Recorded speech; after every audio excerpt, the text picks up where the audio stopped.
Extraordinary moments in Hawaii. Over 450 earthquakes in 24 hours and spewing lava on the Big Island. That's what many people on that island have been enduring, and many having only minutes to escape the lava from the Kilauea volcano. People are now being told to ration their water even if they do remain on the island. CNN correspondent Stephanie Elam is live for us near Hilo. So Stephanie, officials there say more potential dangers ahead. Exactly, Fred. And as if it's not enough to not know where one of these fissures where the lava is spewing forth out of the earth, where they're going to pop up, but then also dealing with the air quality and the earthquakes. It's a lot for the people who have been forced to evacuate from their homes. Volcanic eruptions spewing molten rock, ash, and toxic gases onto Hawaii's Big Island. The eruption stemming from a series of cracks in Pu'u'o'o's rift zone, miles from the Kilauea volcano. Video from earlier this week shows walls of smoke billowing as the vent on Pu'u'o'o collapses, leaving behind a red, rocky surface similar to that of Mars, with gaping holes giving us a glimpse of the orange liquid magma smoldering below. And this time-lapse, shot last week, shows gushing rivers of lava flowing as night turns to day. Residents are fleeing from their homes as forests burn and roads break open. You could feel the heat coming from the ground. Yeah, there's heat coming up out of this. Officials warn that the sulfur dioxide levels are extremely dangerous. More than 700 structures and 1,700 people are within the mandatory evacuation area. Now we have about 100 people up here at the facility, at the shelters.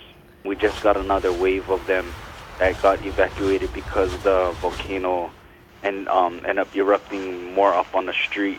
Lava is coming out in Leilani, so this is real. At the center of the activity lies the community of Leilani Estates. A resident there captured this lava fountain shooting over 100 feet into the air. Came down the road, all we heard was a boom. What is that? And then all of a sudden we smelled the sulfur dioxide. We knew something was happening. Within minutes, we've seen smoke.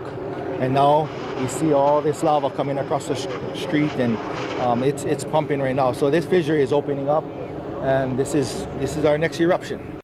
The eruptions are part of a massive geological event set off by the collapse of the Pu'u'o'o crater floor. That collapse led to hundreds of earthquakes this week, which continue to jolt the Big Island. The tough part about this eruption is that it's unpredictable. We don't know which way the lava is going to flow, and we are planning actively for every contingency that we can think of. And if you take a look out here now, you can see one of the plumes from one of the fissures, one of the eruptions that we have seen, still billowing into the sky now that the daylight has arrived here in Hawaii. And because of all of these earthquakes, because of the eruptions here, Hawaii Volcanoes National Park has decided to shut down. It is also closed. That's a major attraction here on the Big Island, as you know, Fred.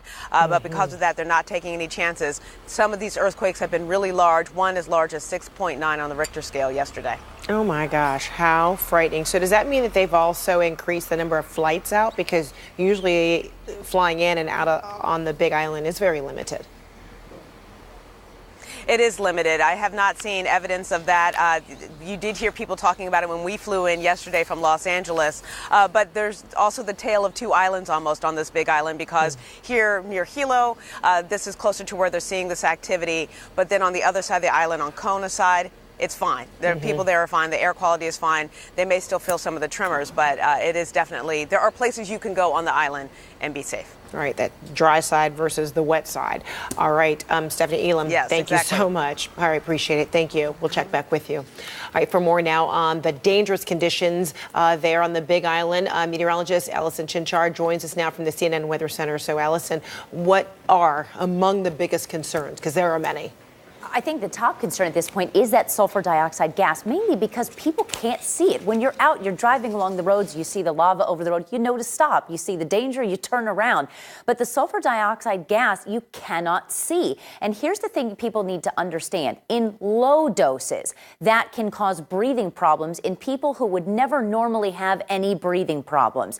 But at high levels, which they are seeing, the fire crews that are out there have reported those toxic levels, it can be fatal. And I think that's the big concern. People go out, they want to take pictures and see what's going on, but you can't breathe that stuff in. You just simply can't.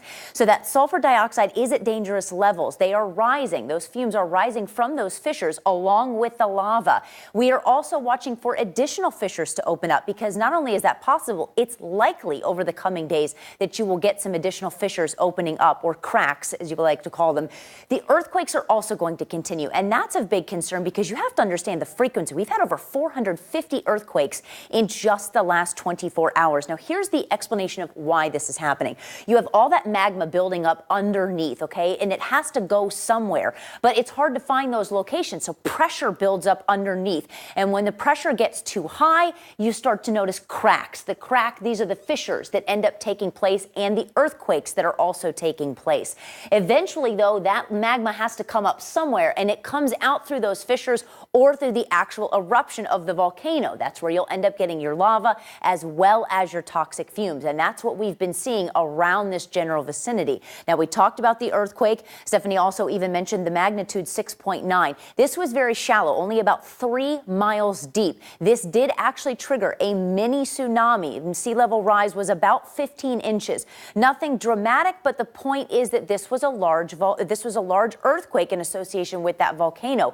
And those earthquakes are going to continue. Now, the hope is we maintain all the small ones and don't get any more large ones. But in reality, Fred, it's still very possible that we could get more earthquakes above 5.0, if not even 6.0 magnitude.